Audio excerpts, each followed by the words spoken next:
The SCP Foundation's mission statement says that their goal is to contain and to neutralize anomalous objects, entities, and locations! But sometimes, they find something so weird that even those two goals aren't enough.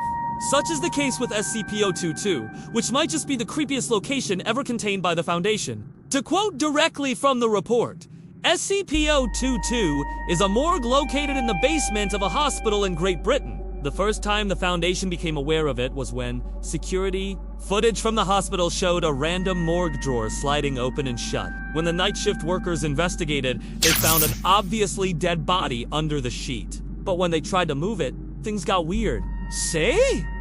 The body was completely dead. It had been in the morgue for at least a week, and it should have been completely lifeless. But the cadaver animated, knocking over the workers and dragging itself towards the exit. Fortunately, the workers were able to escape without getting hurt, and the police were called, but by the time they arrived, the animated corpse was gone. As far as the police were concerned, this was a simple missing persons case, and it wasn't until 3 days later that the Foundation got involved. They quickly determined that the cadavers from the hospital morgues across the country were being animated by some unknown force, and that these animated corpses were collectively SCP-022-1 instances. As far as we know, there are currently 78 of them, but exactly how many there are is unknown. The reason for the animation appears to be random, though some theories suggest that the force animating them does so to try and reclaim its energy, or to try and escape the morgue.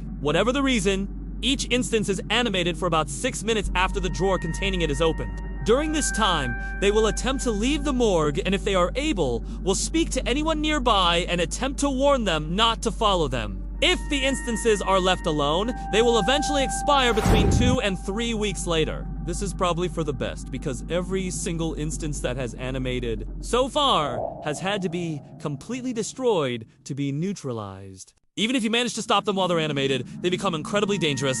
That's because every instance possesses superhuman levels of strength. In fact, the only reason that we know the origins of SCP-022-1 is because one broke through the foundation of the hospital during an attempted containment breach, and was only stopped when it was blasted with a shotgun. So far, the Foundation hasn't been able to determine why certain bodies are chosen or what the Morgue-S anomalous trigger is. But they do know that whatever it is, it's extremely powerful. The bodies used as SCP-022-1 instances appear to be stolen from other morgues across the country. Though the Foundation is currently investigating that, they have, however, managed to contain the problem by quarantining the area around the building and releasing an official story that the building was condemned due to hazardous materials in the walls. Only authorized personnel are allowed within the quarantine zone, and a vault door has been installed on the morgue, remaining locked at all times except when an SCP-022-1 instance appears. At that point, the vault door unlocks automatically, and the instance is free to roam until it expires or is destroyed. As for the rest of the morgue, we don't know. Anything that goes into the morgue stays in the morgue, with the exception of humans. If the Foundation sends an inanimate object like a chair into the morgue, it will disappear shortly after. The same thing happens to organic matter. So far, only living humans are immune.